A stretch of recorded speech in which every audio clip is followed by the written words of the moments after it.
13-10 lead. Fourth quarter, things are looking up.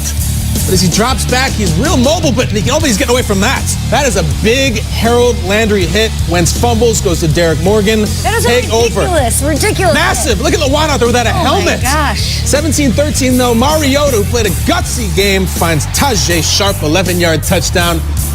This is going to be the draft city. This is a lot of fun atmosphere right now. They're bowling, they're winning, but could they put away the world champs now? Overtime, 17 seconds left. Eagles up 3. You don't want to kick, you don't want to tie. You want to go to Corey Davis. Walk-off, touchdown, Titans win. Okay, Nate met Corey Davis on the red carpet. They asked him about his look. He said, it looks like money. And so does that. The Titans go to 3-1 and beat the Eagles. Bengals Falcons in one of the most offensive, pleasing to the eyes games you'll ever see. Just back and forth. This felt like arena football. Matt Ryan, awesome again this time.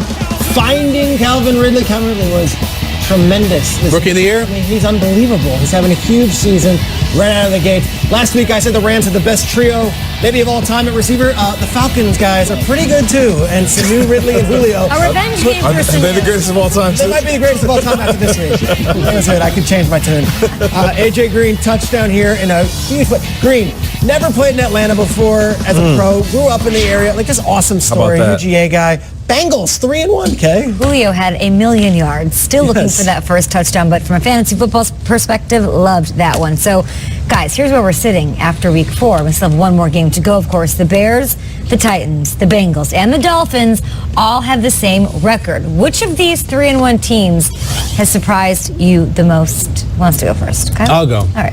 I'm trying so hard this season to not judge anybody based on prior work. I'm trying to judge them based on their 2018 season. That did not work out for you well with the Patriots. I got burned. Right. I said that I think the Dolphins are going to beat the Patriots. I'm trying so hard for the Bengals, really hard, because they look good. But just my entire adult life, there's also been a but with the Bengals. Like, I think if you set up one of those shops in the mall and you had people come by, do a blind taste test, and they tasted the Bengals, they'd be like, wow, this is really good. And they'd be like, yeah, but it's the Bengals. Like, the Bengals? Come on now. They never get it done. Trying to be constructive here. If you base the Bengals, I don't care, Marvin Lewis, that, or anything, John Kitna, Carson Palmer, all those guys, this Bengals team, awesome win against the Ravens, awesome win this week. I think they're really good, and I like the way they play defense, and they still have the whole Mixon factor who's out. So the 2018 Kyle Brandt deal is trying to judge people based on the last month alone, not the last 15 years. The Bengals are fantastic, and I'm glad to see it. All right, I'll jump right in. I'll continue that food theme. Go on. I'm looking at Chicago, and they're known for food there. And for me, I shop in bulk. You know, I got 3 kids, got the wife at home, so we go to the major big produce stores, and we love samples because that's the only way that you can get something, identify with the food before you buy it. Yeah. And looking at the Chicago Bears last year, I never wanted to buy. Just never wanted to buy. I looked at it and I was like, no, I've heard good things about the product. I don't like the brand. I'm good. I'll rent. It's just too much of an investment. I'll buy something else. And then you look at the offense last year. I mean, there was a game where Mitchell Trubisky, I believe he completed 4 passes, was it, if I'm not mistaken?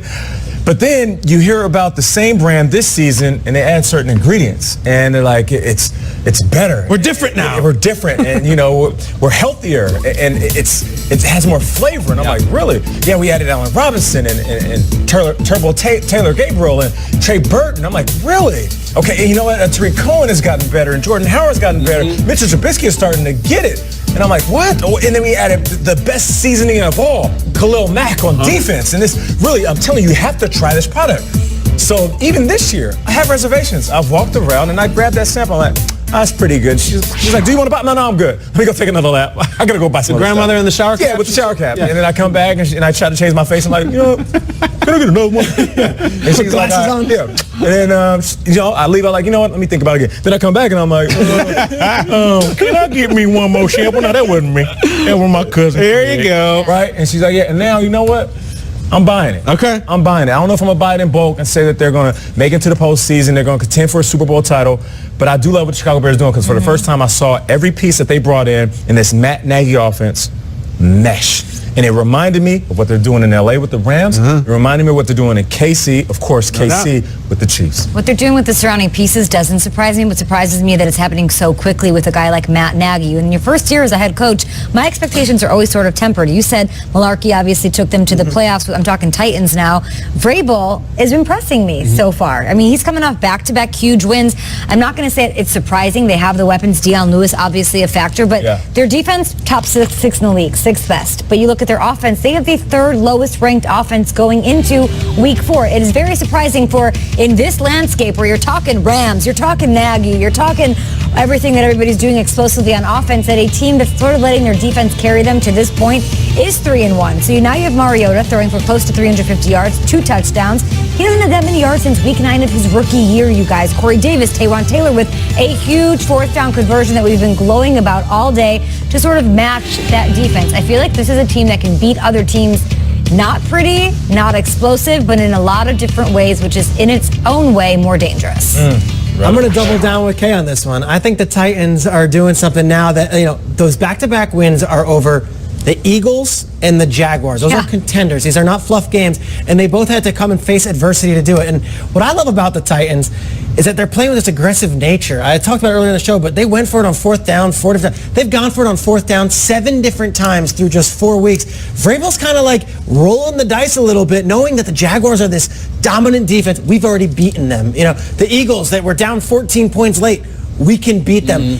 The sky is the limit, and I know Mariota's not your fantasy quarterback, and I know Mariota's not going to win MVP, and I know Mariota's not going to light up the sky. Mariota wins. Like, he wins. He gets the job. He won in KC in a playoff game, and he won yesterday. I tell you what, the Titans, I didn't necessarily think they were going to be one of these AFC contenders after changing coaches. They look awesome. Yeah. They could win the AFC this season. Love that. More highlights right now. West Coast is waking up. Niners and Chargers were at StubHub. Did you make it to the game, or did you have to fly home? I flew home, but this one, I was watching this one. I'll tell you what, shout out to the Niners fans. This one was 80% red in the crowd. Really? And yet the Chargers still were able to contain it and make their home field feel felt here. Melvin Gordon was awesome. Austin Eckler was awesome. But CJ Beathard was awesome. That's fair. Beathard and Kittle played college ball together at Iowa. Between Beathard, Kittle, and Logan Swaim, we have so many strong Iowa players on our show. Congratulations, Logan. Logan Swaim, congratulations on your wedding. Our Beautiful producer. photos. Beautiful photos. But George Kittle here, look, the Niners are on primetime 4 times out of the next 10 weeks. We need the Niners to have some sort of excitement, and I think C.J. Beathard can do it. Okay. However, when it mattered most, the Chargers defense stepped up, got the job done. Hey, LA Chargers, 2-2. Their 2 losses, Chiefs and Rams. Not so bad. They're in this. So bad. How about it? I like it. Saints, Giants. We were hoping for fireworks in this one, but it was kind of spinning its tires offensively. Breeze on the precipice of all these records. Odell, is this the breakout game we've kind of been waiting for about a year and a half for Odell after he was injured and a slow start this year? Not really. I can't say that it was. Odell over the middle, they were all over him. He had a great matchup with Lattimore, but he couldn't get it going. We're trying to follow him all over the field. 8-yard loss tackled by Cam Jordan. We got emotional Odell, which we like, just not super productive. Eli tries him here, and it's not on the same page. Overthrow. Looked like wide open to me. And in face. Oh, darn it. Gosh, darn it. Sorry, Eli. Try it again later in the second. Let's go to Odell again. He's under the blue circle. Seems to be going vertical. Come on, Eli. Now, seemed also to be open. At one point, Tony Romo said in this game, every Giants pass feels like it's 3 yards long. There he is, Odell, the most fascinating person in the sport, if not for maybe this guy, Alvin Kamara, who was fascinating and extremely productive, up 12-7 in the third quarter. Kamara does it all. We entered this season with this question of what would the Saints offense look like in the backfield without Mark Ingram. Would Kamara carry the load? He has done so much running, catching, and here it is. Get to the outside, run the ladder, as they say, stiff arm. They got the angle on him, though. They're going to run him out of bounds. No, they're not. See ya. Kamara carries the day for the Saints into the tunnel like Bo Jackson and Sean Payton. Have a day. 3-1. Giants. Those Saints unis are my favorite in the league. Clean, right? They're white, so gold. clean. I love them. All right, let's talk takeaways from Niners, Chargers, Saints, Giants. You're drinking your coffee. Does that mean you don't want me to go to you first? No. You can come to me for sure. By the way, that's the tell out there watching when they start doing this. When I'm about to ask a question, they're not ready to answer. That's what Kay does when we ask what you did this weekend. So go. That's why I have all the coffees. Okay, who you dating? Okay, what's your takeaway? My takeaway, Giants. Really? The struggles, the offense. Going into the season, I thought to myself, all right, last year Kyle was really high on the Giants. And I thought to myself, okay, they were fake bad last year because they are dealing with so much injury after injury. Eli in the system, okay, Shermer comes in. They get Eli, start moving him around a little bit. Odell got paid all that money. And then those 2 plays we showed in the highlight read, I'm like, what's going on? Odell's wide. One, he's wide open. The other one, he's 2 yards open. I don't care if Odell is being draped by two guys. With the amount of money you pay him, you got to at least be able to put the ball close to him. Now, this seems like I'm attacking Eli, and part of it is. And also part of it is attacking the offense. I need these guys to be more creative offensively. Yeah.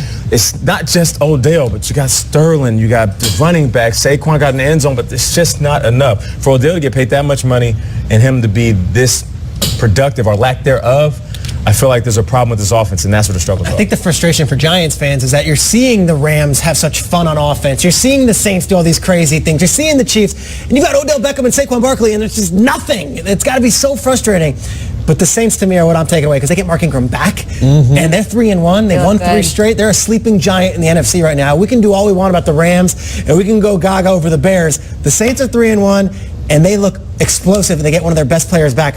Watch out for the Saints. Here they come. Well, everything in LA is supposed to be about being beautiful and gorgeous and everything. Yeah. I love that the Chargers went ugly. Ugly. They don't do that. agree. They won at the witching hour. They had the kicking issues. Yeah. They missed this kick, that kick. They still won, and they're playing in that ridiculous stadium. Peter, you were saying that maybe 85% Niners fan conservative. It was all red. It was red, and they're still doing it. The Silver Sun Pickups played a concert the night before. Shabba Ranks opened for them. It was great. And then they come on and play in a field. Hey, there's soccer lines drawn on their field, and they're still winning. Okay. They don't care because they are winning. I like it. They're in a good spot at 2-2. Let us not forget that last year, this is a team that started 0-4, and then they turned it on, and then the rhythm happened, and then they won 6 of their last 7 games when Keenan Allen was out there balling week in, week out. If they start that a little bit earlier, and it seems like they are, and then if they get your guy, the pit boss, I'll talk about Joey it. Miss you, Bosa Joey. back, they are in business. I'm so excited to see what happens tonight on Monday Night Action because the AFC West is still up for grabs. It You know, really the is. Chiefs are rolling. And the losses, like you said, that they've had lost to the Chiefs, to the Rams, those teams are a combined 7-0. They're undefeated this season. So Chargers aren't dead Came back yet. from down 14-0. Yeah. That says a lot. It says a lot. All right, after this, we will talk about more, highlights, but also we have to look ahead. Of course. Trags. Look at this guy. This is one of my favorite plays, maybe in NFL Trey, history. speaking of Shabba, Mr. Lover, man. Oh, love it. Pat Mahomes. 4.5 over-under touchdown passes, Mahomes, Peter. Way over. Oh, way? Broncos might have something to say about that tonight. Plus, it's been a rocky start to the season. Zeke put the team on his back, leading the Cowboys to their 2nd win of the year. What is this? That's when you get the free sample as Nate 3. That's Nate taking advantage of the elderly at Big Box. Sammy Davis Jr. Shaboing, boing, boing.